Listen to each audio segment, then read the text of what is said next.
दोस्तों, क्या आप जानते हैं कि निकाह का अर्थ क्या होता है? निकाह को यदि आप गूगल ट्रांसलेट करेंगे तो उसमें उसका अर्थ निकल करके आएगा FUCK। मैं सोच रहा था कि विवाह के अर्थ में बहुत सारी परिभाषाएं हैं। विवाह के समय पर सप्तपदी, 7 शपथ ली जाती हैं, 7 वचन लिए जाते हैं।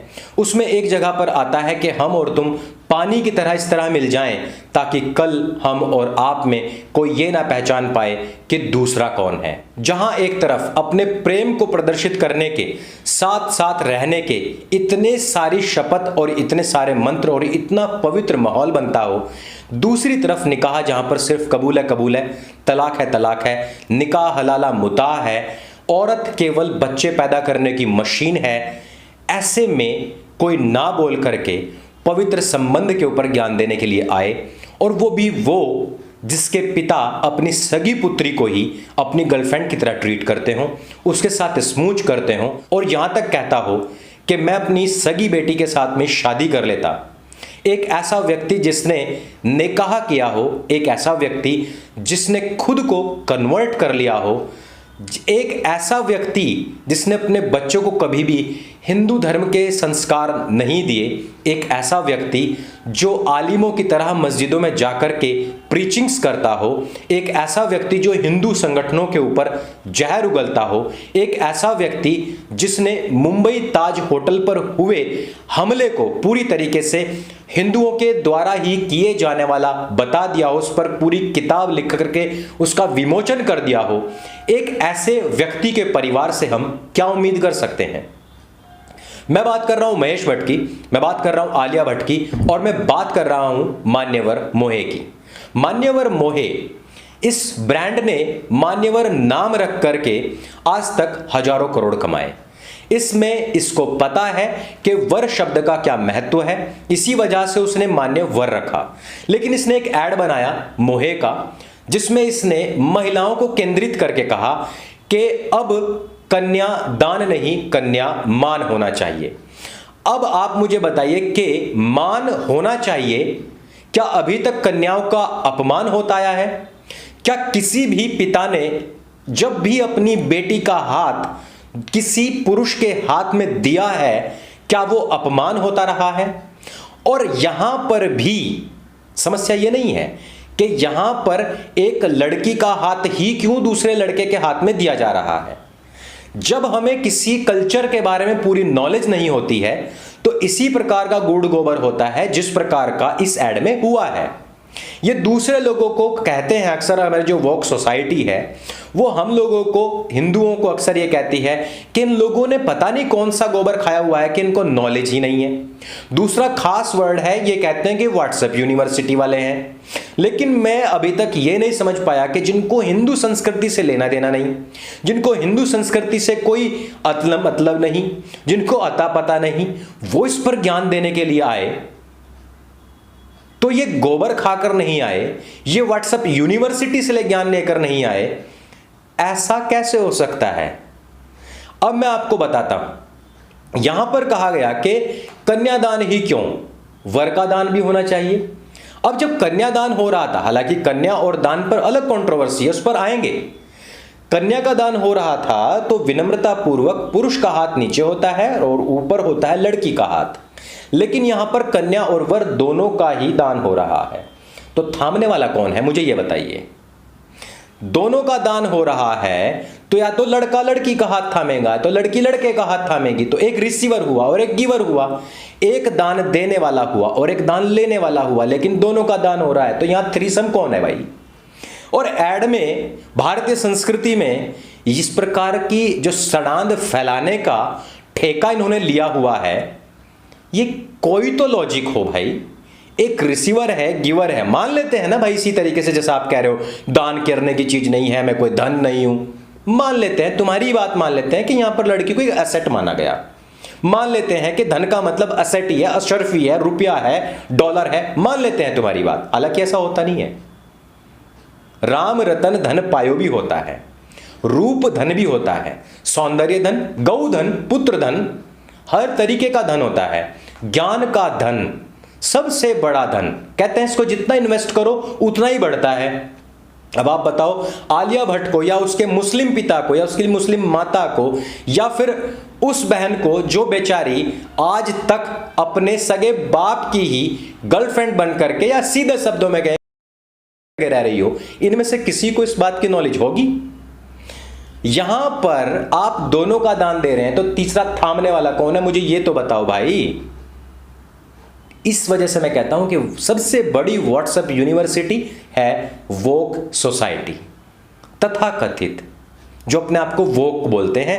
इसी सोसाइटी ने इस समाज में सबसे ज्यादा गंद मचाया हुआ है। जहां भारतीय संस्कृति, हिंदू संस्कृति में जब लड़के वाला लड़की वाले के यहां पर जाता है तो वो विनम्रता पूर्वक जा रहा है दान लेने के लिए, क्योंकि उसकी फैमिली को आवश्यकता है अपना वंश, अपना गोत्र बचाने की और उसको आगे बढ़ाने की। जब आपने फेरे ही नहीं देखे, जब आपने मंत्र ही नहीं सुने, जब आपने मंत्रों का अर्थ ही नहीं सुना, तो अनर्थ ही करेंगे। अब पुत्री का दान कोई असेट तो है नहीं, असेट हो तो दे भी। अब यहां पर आती है एक महत्वपूर्ण बात, एक सांकेतिक बात, बड़ी महत्वपूर्ण है, आप सभी को समझनी जाननी अत्यंत आवश्यक है। और वो बात यह है कि कन्यादान के समय पर धान के जो बीज होते हैं उसका, चावल की खील का, और जो चावल होता है जिसको पकाकर सीधे खा सकते हैं उस चावल का बड़ा महत्व है। यह सांकेतिक है और वहां पर जो फेरे कराते हैं वो इस बात को बताते भी हैं कि यहां पर चावल का महत्व क्यों है। और कन्या को सांकेतिक रूप से यह भी बताया जाता है कि जब भी किसी भी संस्कृति का आगे बढ़ना होता है तो उसके फल, फूल, बीज का बड़ा महत्व होता है। सभी के सभी जितने भी फल हैं, सब्जियां हैं या पेड़ पौधे हैं, आप जहां पर उनका बीज डालेंगे वहीं पर वो हरा भरा हो जाएगा, वहीं पर उसका रूप, सौंदर्य और जितना भी उसको लदना है फल फूल इत्यादि से, वो वहीं पर हो सकता है, हो जाएगा। लेकिन धान एक ऐसी चीज है जिसका बचपन कहीं और पलता है, लेकिन उसको वहां से निकाल करके दूसरी जगह पर रोपा जाता है, तभी वो पुष्पित और पल्लवित होता है, तभी उसके आगे की जनरेशन बढ़ती है, तभी उस पर बीज आता है। जहां बो दिया वहीं के वहीं उस पर बीज नहीं आता है। और यहां पर सांकेतिक रूप से अब कोई यह भी कह सकता है कि लड़की कोई धान का पौधा थोड़ा ही ना है, लेकिन ये वही मैंने बताया ना, व्हाट्सएप यूनिवर्सिटी के लोग हैं, नए एग्जाम्पल से समझते हैं ना उदाहरण से समझते हैं, ये डायरेक्ट जाकर के चाबी पाना घुसेड़ते हैं और वहीं से सीखते हैं। इन्होंने किताबें नहीं पढ़ी हैं, इन्होंने नहीं जाना कि किस प्रकार से आविष्कार हुए, किस प्रकार से एक उदाहरण से दूसरी चीज को समझा जाता है, इनको नहीं पता है कि हेतु क्या होता है, उदाहरण क्या होता है। ये डायरेक्ट पेट से निकलते ही चाबी पाना उठाते हैं और सीधे डायरेक्ट उस चीज में घुस करके खुद खोल करके देखते हैं, उदाहरणों से नहीं समझते। सांकेतिक रूप से मैंने समझाया ना था, आपको समझा दिया, जिसको बात समझ में आनी थी उसको आ गई है। और जिनको देखो, जिनको करनी है अभी भी बहुत बकवासें, वो कर सकते हैं, लेकिन बकवास करने से पहले एक दो सवाल। निकाह का अर्थ FUCK है और निकाह एक महिला से नहीं बल्कि 4 महिलाओं से हो सकता है। तो यहां जहां पर एक महिला के साथ में एक व्यक्ति विवाह करेगा और जीवन भर उसको निभाएगा, उसमें कमियां निकालने वाले उस तरफ क्यों नहीं जाते जहां 4-4 महिलाओं के साथ में ना केवल अत्याचार होता है बल्कि उनकी पिटाई भी होती है, घरेलू हिंसाएं बहुत होती हैं। उस पर कभी क्या कोई ऐड, कोई फिल्म बनाएंगे? नहीं बनाएंगे, क्योंकि ये खुद उसी कल्चर की औलादे हैं। क्या उस त्रिपाल के ऊपर कभी ऐड बनेगा जो आलिया भट्ट खुद ओढ़ करके फिल्मों में काम करती है और रोल अदा करती है? नहीं करेंगे। क्या कभी भी 3 तलाक और हलाला के ऊपर इस प्रकार के ऐड या फिल्म बनाएगी आलिया भट्ट? कभी नहीं बनाएगी, क्योंकि उसकी फैमिली में खुद घर में ये कार्य होता है उसकी सगी बहन के साथ में। और छोटी का मुझे अभी तक पता नहीं है, पहले वाले में बदनामी ज्यादा हो गई थी, तो हो सकता है क्योंकि एडमिट नहीं किया तो लोगों को पता भी नहीं है।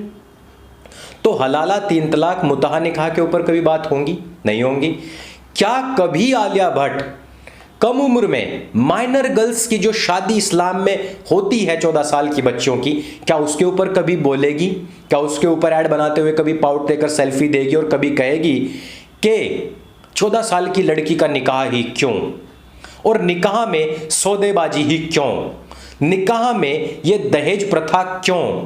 ये दहेज प्रथा आई कहां से? निकाह से ही तो आई है। हमारे यहां पर तो कहीं भी किसी भी विधि विधान में नहीं लिखा है, और जो देते हैं वो अपनी संस्कृति का पालन नहीं करते हैं। क्या कभी आलिया भट्ट नाबालिग लड़के लड़कियों की जो निकाह होते हैं उसके ऊपर आवाज उठाएगी? नहीं उठाएगी। ये केवल और केवल टारगेट कौन है? ये हम और आप ही हैं। और ये ऐड हमें याद दिलाते हैं वो ज्वेलरी के ऐड जिनके आधार पर हिंदुओं को पहले भी टारगेट किया गया। ये ऐड हमें याद दिलाता है उस चाय का ऐड जिसमें कुंभ को बदनाम करने, हिंदू को बदनाम करने का कुत्सित प्रयास पहले भी किया गया था। ये ऐड हमें याद दिलाता है उस ऐड की जो बनाया गया था सर्फ एक्सेल पर और दिखाया गया था कि भाईचारा करना चाहिए। हालांकि भाईचारा उधर लव जिहाद के रूप में हमारी बहन बेटियों को सूटकेस में भर भर करके जो भेजा जा रहा है नदियों में, उसके ऊपर कोई ऐड नहीं बनाएगा। बहिष्कार कीजिए, पोस्ट लिखिए, लोगों को पता पड़ना चाहिए कि इसका बहिष्कार हो रहा है। लोगों में जागरूकता फैल रही है। आप लोगों की वजह से पहले भी काफी लोगों ने माफिया मांगी हैं, अब भी मांगेंगे। नहीं मांगेंगे तो बहिष्कार में इनको झेलना पड़ेगा। आप नहीं करेंगे तो भला कौन करेगा? तो ये वीडियो अगर आपको जानकारी से भरपूर लगी हो और आपको पता लगा हो कि महेश भट्ट की खुद की फैमिली में कितनी गंदगी है और वो हमें ज्ञान दे रहे हैं, अगर आपको पता लगा हो कि किस प्रकार से ये अपने ऐड के जरिए हमारी संस्कृति को ना केवल अंधाधुंध टारगेट कर रहे हैं बल्कि उसको समाप्त करने के भी एम को लेकर चल रहे हैं, तो इस वीडियो को सबके साथ में शेयर कीजिएगा। मेरे संग बोले सत्य सनातन वैदिक धर्म की जय। जय हिंद, वंदे मातरम।